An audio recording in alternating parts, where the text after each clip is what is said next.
All right, Coach. You closed off your homestand with the two solid doubleheaders, but the first one being a really big one, taking down the two-time defending national champions UT Tyler in a doubleheader sweep, 6-1, 5-3, and then with Texas women's had a real good close matchup with them that first time around. We unfortunately dropped that one, but came back with an 8-3 win to close out your weekend. Talk to me overall just about your team's performance and how it felt just to be able to come out 3 out of 4 there. Well, obviously it was a big series on Friday with Tyler, a team that has, dominated the conference here the last couple of years. So, we knew it was a big matchup. We had a one-game cushion on them going into the series. So, Katie and I talked about it. It's like, man, if we could somehow sweep them, that'd give us a 3-game cushion, which is big.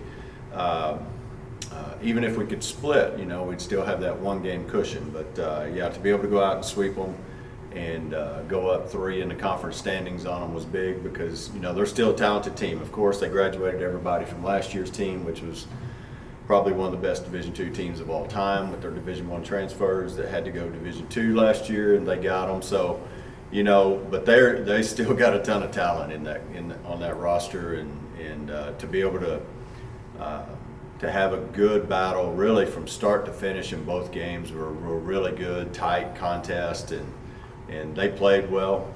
We played well. It was nice to be able to get both of those, and especially here at home. It's the first time we've had them at home in 4 years, so there's that.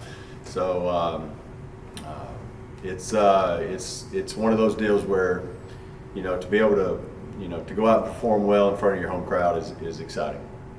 And looking back on Sunday, what was the message to the team after game one, and then how did that fuel game two's response?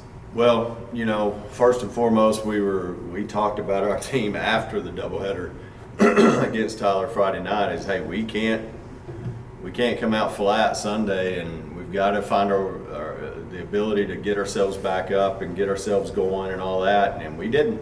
And it was a flat pregame. It was even in the energy in the stands wasn't the same, and the energy in the dugout wasn't the same, and we paid the price for it. But you got to give credit to Randy Crawford at Texas Women. She beat us last year 3-1 as a freshman.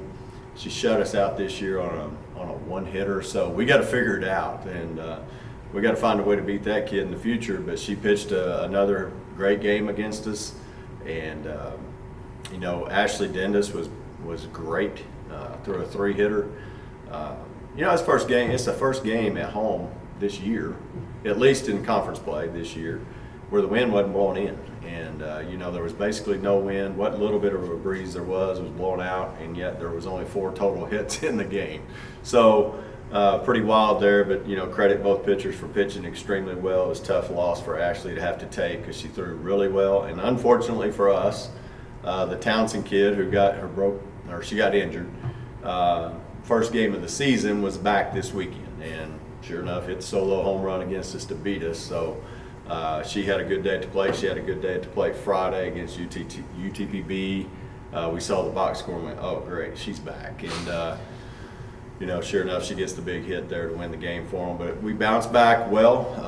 I say we bounced back well. They jumped on us in the top of the first with 2 runs, and it was like, oh, no, here we go. And, fortunately, our kids were able to really, just stay with the process and keep having good at-bats, take the walks.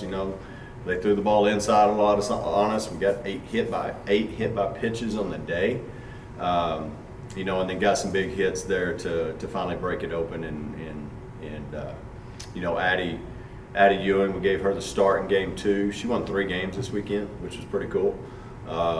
2 in relief against Tyler, and then got the start there and won that one. And they got some hits on her, but she battled and got out of innings. And then Maddie Ruiz came in and slammed the door in the 6th and 7th. And you mentioned Ashley Dendas. The performance got a little bit overshadowed with that home run, but she only gave up 3 hits in a complete game. Pitching was strong in game 1. Then game 2, obviously, like you said, very different result.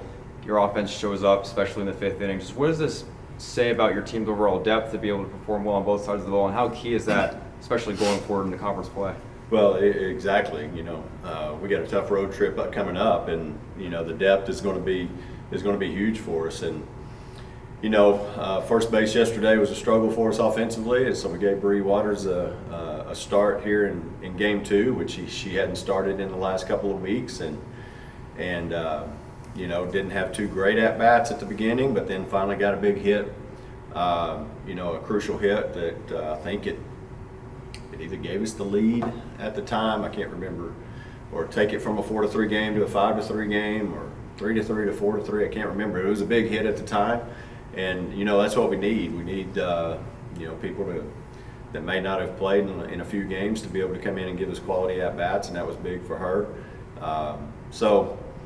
It's just the depth is always going to be vital for any team, and we feel good about the depth that we have on the bench this year, and it showed off yesterday, I think.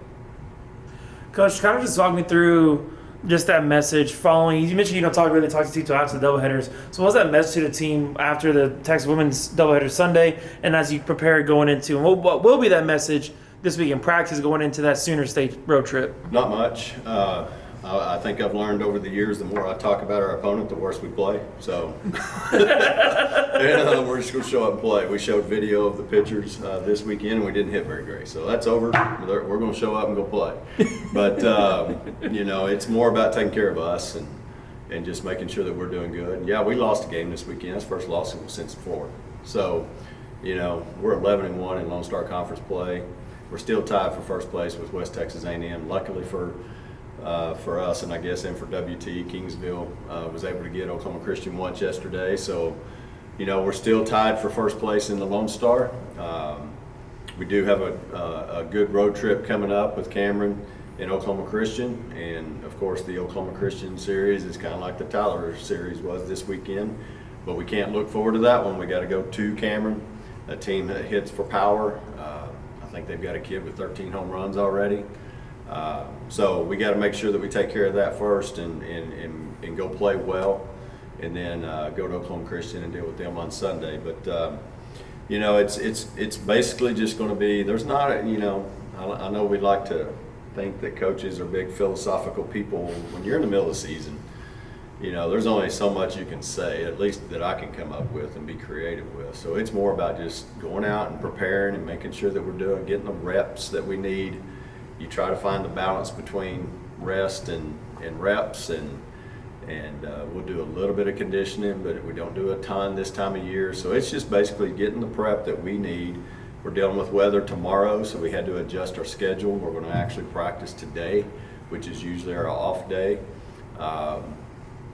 So we had to adapt a little bit there due to the weather, and hopefully it rains like crazy tomorrow, because we can always use it around here, and we're not going to practice as a result of the forecast. So hopefully tomorrow we get a lot of rain here in the Concho Valley. But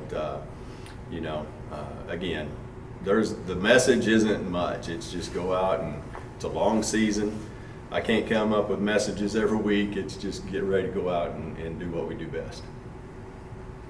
How do you prepare for Jill Dickinson? Well, Jill Dixon is a senior. She's probably the most decorated pitcher in the conference starting the season, and she's good, of course, and got the good off-speed pitch to go along with the hard stuff. And again, we're not going to prepare. The coaches will prepare, but we're just going to go out and play. And but again, we got to deal with Cameron first. But yeah, she's a good pitcher. She's been a great pitcher in this conference since she arrived on their campus, and we got to work it out with her. But again, that's we got to get ready for Cameron first. Shout out though to I had a pretty cool moment. Been doing this a long time, 33 years. Hey, who's counting anymore, right? Coach? Who's counting anymore? Yeah, 33 years, and Friday night at the Tyler game, I'm getting ready to go over there, and I go to coach third base, and I look down the left field line, and there's my younger brother, and his high school friend. They've been buddies forever at Long Grove High School, and I coached both of them my first year of coaching. So yes, I coached my younger brother as a 23-year-old head coach at Long Grove High School baseball. And there's my brother Derek and Casey Rudisil sitting there down the left field line enjoying some softball. So they made the trip down. So that was kind of a cool moment. I appreciate them coming down making me feel even older than I do. Feel. Well, I'm glad you had that great moment, Coach. But of course, good luck this weekend on your road trip, and we'll see you next I week. appreciate it.